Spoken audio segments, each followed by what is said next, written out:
this is how Legend of Korra should have ended, or what Legend of Korra should have sparked within the Avatar universe. So in Legend of Korra, the main, I don't know if this is the, author intent, but the main theme that's left at the end of the series is that every one of Korra's antagonists have wanted to destroy not only like the Avatar, but the Avatar cycle. So the very concept of the cycle. And Korra is actually a very like emotionally sensitive character. She really, like, it really gets to her that these people want her dead.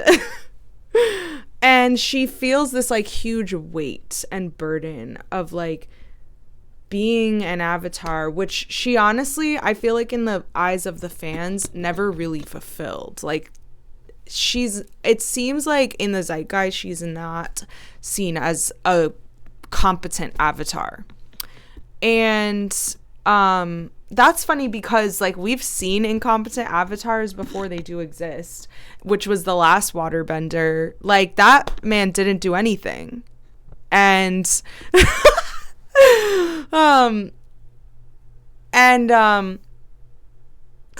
I think Korra, first of all, is allowed to be incompetent. And I am always pro Korra, and you would never find an anti-Korra sentiment in this household. Because Korra could actually, like, if they wrote it in, they could create in Korra so much more complexity. But it's a curse upon the Avatar series that these movies never get to be, these movies and these shows never get to be enjoyed how they ideally should be. So really what Korra needs is a story to take what we have and elevate it. So in my realm, Korra, in the continuation of her story, we take the idea of, so at this point in the Avatar universe, we have started to see a lot of different types of bending powers. The biggest one that comes to mind is metal bending. The second one is blood bending. And then the next one that really like shook me was lava bending. And then we also have like explosion guy. And I don't know, maybe there's something else in there.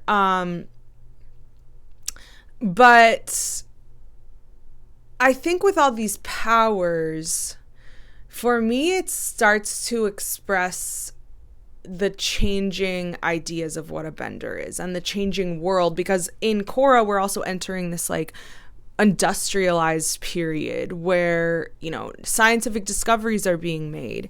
And the idea of 4 elements is a very like spiritual concept of viewing the world.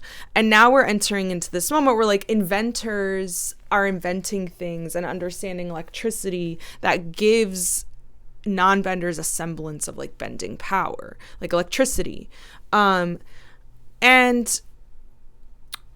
so I feel like at this point in the universe, as Korra is like in her 30s, in her 40s, she's getting older. Maybe she's even older than that, and she's going to be an Avatar that lives a really long time because she's just like built like that. And people are discovering like elements on the periodic table, and they're discovering that the elements as we consider them are not things. They're not concrete things. Like, inside the earth are so many different minerals and so many different elements. Water is a molecule of 2 different elements. Air is, what is it? What is air? is it oxygen or is it air pressure?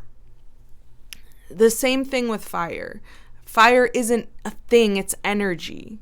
And that, I feel like, could be reflected in the fact that the world, with lava bending, it's like, well, are you bending like the lava? But like this kid who has a fire-bending mother and a earth-bending father, it starts to get into this thing where it's like, you're bending something with so much heat and pressure and energy that how could you not transfer that to like actual fire bending? I think a better example of this is blood bending. So blood bending is, you're bending the water in someone's veins, but are you not bending matter? Like, are you not also bending the carbon, the flesh of someone's body, which could be considered earthbending? Like, I really think earthbenders could do what bloodbenders can. Because when you get to metal bending, in Toph's mind, in the show canon, they're telling us that there is a certain, like, maybe it's carbon that Toph is actually bending, and that's how she's able to find it inside the metal. And I just think that's so, I don't know. That doesn't speak to me because it's sort of like the things that are of the earth can be bent as earth. If you, and metal feels so like, even though it's refined from the earth, it's still from the earth. And I feel like that's what metal bending is like earthbenders are able to conceive of metal as earth because it's like part of their energy. All that to say, this is what bending is in the Avatar universe. Bending is moving chi or energy to create magnetism, which is what earthbenders and waterbenders are doing. They are able to push and pull magnetism from within themselves, and their cultures understand this in connection to something like spiritually sacred. But really, they could conceive and start to learn how to move these, a waterbender could earthbend.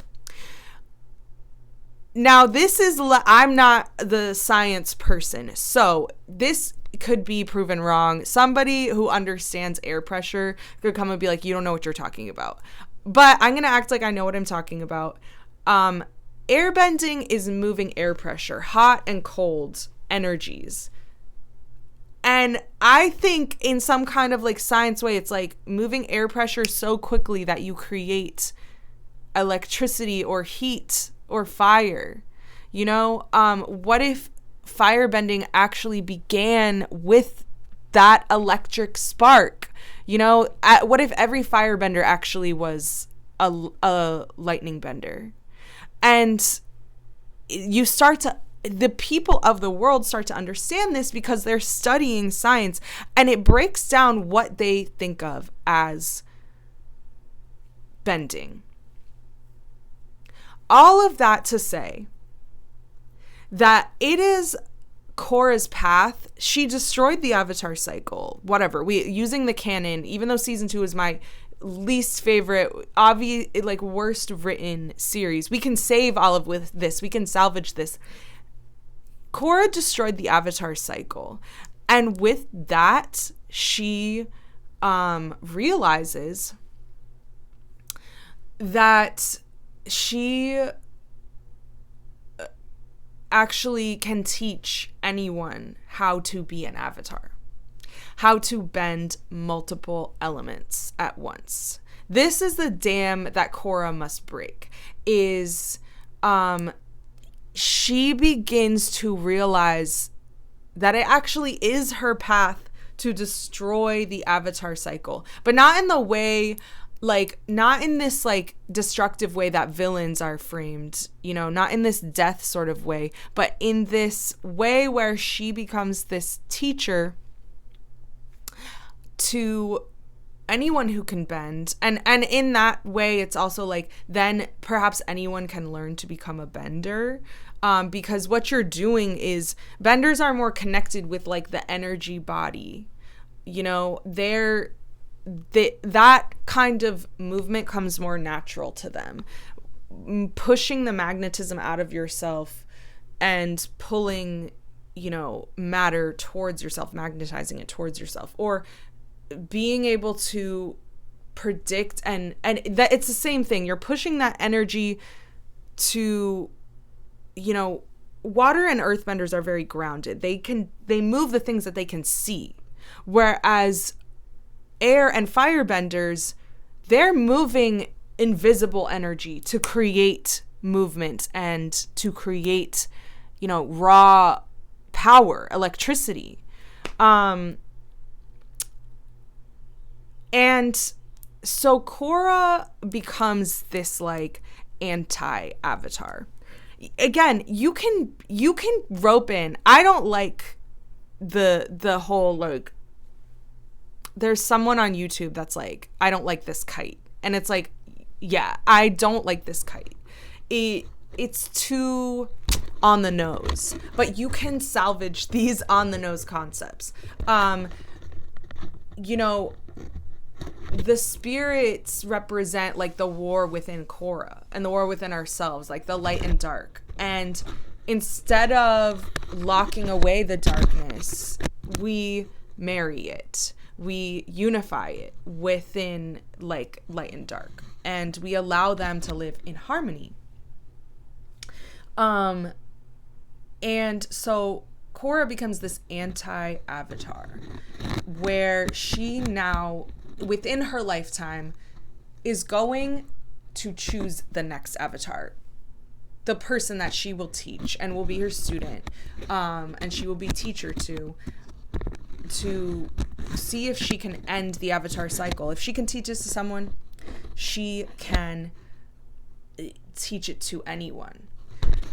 Enter my favorite Avatar character, returning as part of the of Team Avatar, Zahir. Korra realizes that Zahir has taught her. He has been the teacher that began this train of thought. He is the one that manifested for himself to become an airbender. Like, Zahir was this like airbender weeb, right? He was like from outside the culture. And he was just so, I mean, perhaps he descended, like, there's definitely a case for him descending from, you know, air nomads, of course. Like, how can you wipe out? You can never really wipe out an entire culture, like, with just one person left. So perhaps he descended as a non-bender, but he studied, let's go with that. Like, he is a descendant of the air nomads, and he studied his culture so deeply that when that he literally manifested the air back into the world. I mean, that's a big theme in Avatar, is that like you can't really kill an idea like that by killing people, by trying to kill a culture. Like, that consciousness is deeper and will manifest itself no matter how much violence you put towards it. That's a beautiful idea. And it's cool to see that in like the, unfortunately leaked movie, is that like, you can't kill the element of air. Like, it will come back and it will come back.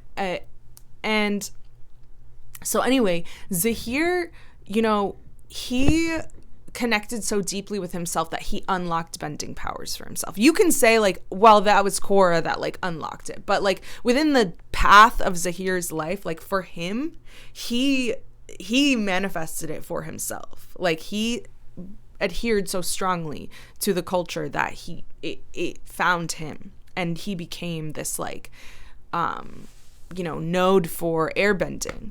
And so Korra must realize, and Zahir has, like, I think we even see it in season 4. Like, he has changed a lot in his time of solitude, and he's changed a lot because he learned how to fly. I mean, he integrated, for Zahir to do something that so few airbenders have done, like, means he integrated something, and unleashed himself from, like, earthly attachment. And so for him to be trapped in this prison is actually, like, when I feel like when you're on the path, on that sort of path, like, being in prison is the only, like, thing you would be doing anyway, sitting in meditation and being so deeply connected to yourself. And he's reached that level. He's like he's transcended, the need for his desires. I think, I don't know, they did a good job. I think, like, Zahir's character is not perfect because this is a show made for television, and he could never cross that political messaging line. Obviously, like, in my ideal world, I don't know. I'm a Zahir fan. Zahir was not wrong. And so Korra's, like, on this sort of, like, on the run avatar, and this begins with her busting out her teacher. She goes to that prison and she's like, baby, let's go. Pack your bags, let's go. And this is, like, what's tipping off all the nations of the Avatar universe now against Korra. They're like, she's crazy. She's unleashing the Red Lotus. And so Zahir, he shows up and he's like, okay, I'll go with you. Yeah. And they go on the run, and Korra teaches Zahir how to firebend. And the moment that Zahir learns to firebend, so much more even changes. Like, so much more is integrated for him.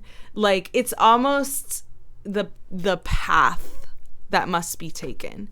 And it helps him understand that now they must both go off and find someone to train to do this.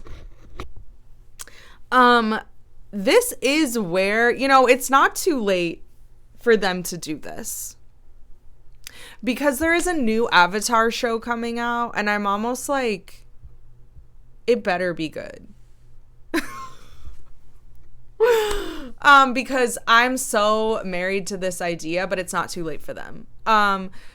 So Korra and Zahir go and find what's the next in the cycle. And maybe this even happens before Zahir fully learns how to firebend. Like, maybe he's training Korra in a sense. Like, he becomes Korra's, like, meditation trainer. He becomes her spiritual trainer.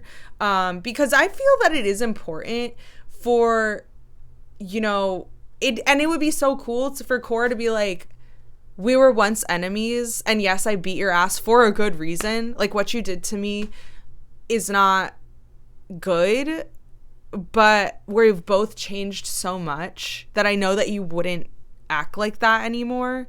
And I now I need to learn from you. I need to learn to master the inner. I mean, that is so important for Korra's character, because she's insecure. Like, she's let so many of these villains dictate her identity, and how she views herself.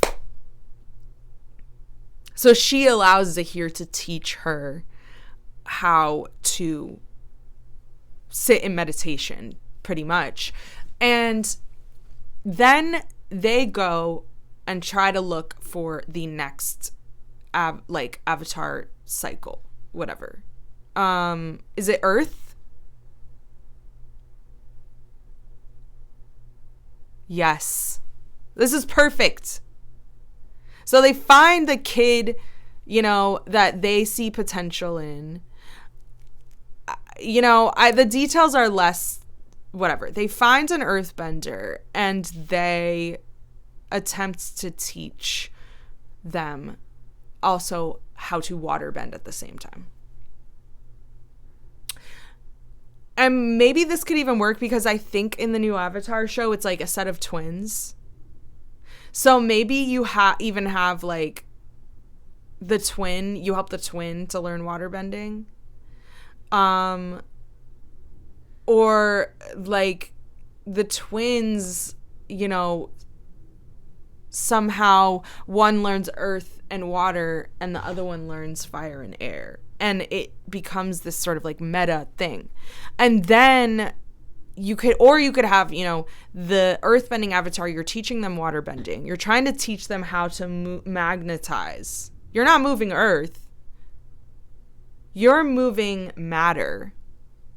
You're picking things up with your energetic body. You can, your chi is unlocked enough for you to push it outside of your body. And then that's when Zahir is like, holy crap, I can firebend. Because I understand now what I'm doing is moving energy. And that moment the moment that Korra realizes that she can teach this person, this earthbender, how to waterbend, that's an integrated moment for her. And the moment that Zahir sees that this is possible and understands what's possible for himself, that's an integrated moment for them. I love Zahir and Korra because, like, they're in pain. There are two characters that are in pain and feel so deeply, and that is what interests me about this series, is like seeing how these characters change, like seeing them yearning for understanding themselves and the world that they've been put into. All in all, I say this all because I want to see the ideas of Avatar understood with a depth. It does feel like Korra added this like depth to bending. I don't know, just by showing us that there are different things that are possible. And we can fix all of these ideas by marrying them in a series that sort of brings a character finality to Korra.